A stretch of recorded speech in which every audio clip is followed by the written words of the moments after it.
ဆိုရင်ကအကောင်းတော့ဖြစ်လာမှာပေါ့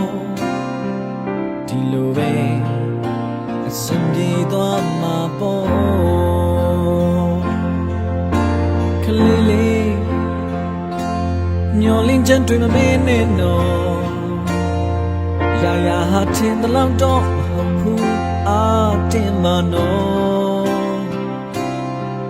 ဒီလိုပဲကြိုးစားရတာပေါ့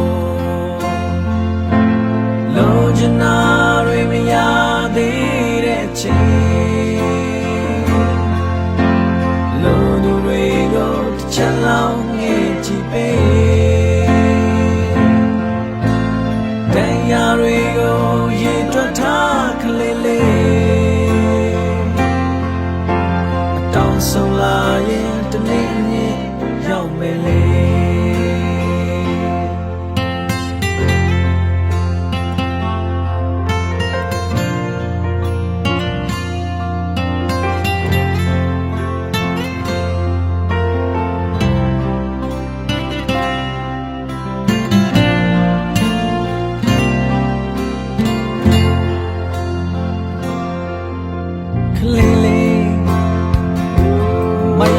ဆံရဘူးတော့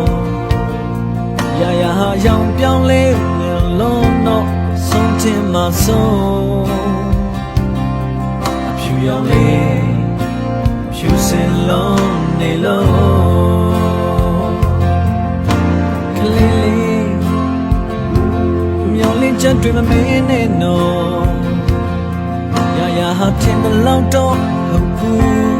အားတင်ပါနော်လိုပဲကြုံစားရတာပေါ့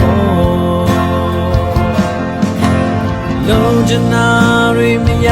သေးတဲ့အချိန်လုံးသူတွေကိုတစ်ချက်လောက်ငဲ့ကြည့်ပေးတရားတွေကိုရည်တွက်ထားကလေးလေးအတောင်ဆုံးလာရင်တနေ့မြင်ရောက်မယ်လေလိုချင်တာတွေမရသေးတဲ့အချိန်လိုသူတွေကိုတစ်ချက်လောက်ငဲ့ကြည့်ပေးတရားတွေကိုရည်တွက်ထားကလေးလေးအတောင်ဆုံးလာရင်တနေ့အမြင်ရောက်မယ်လေအဆင်ပြေပါစေ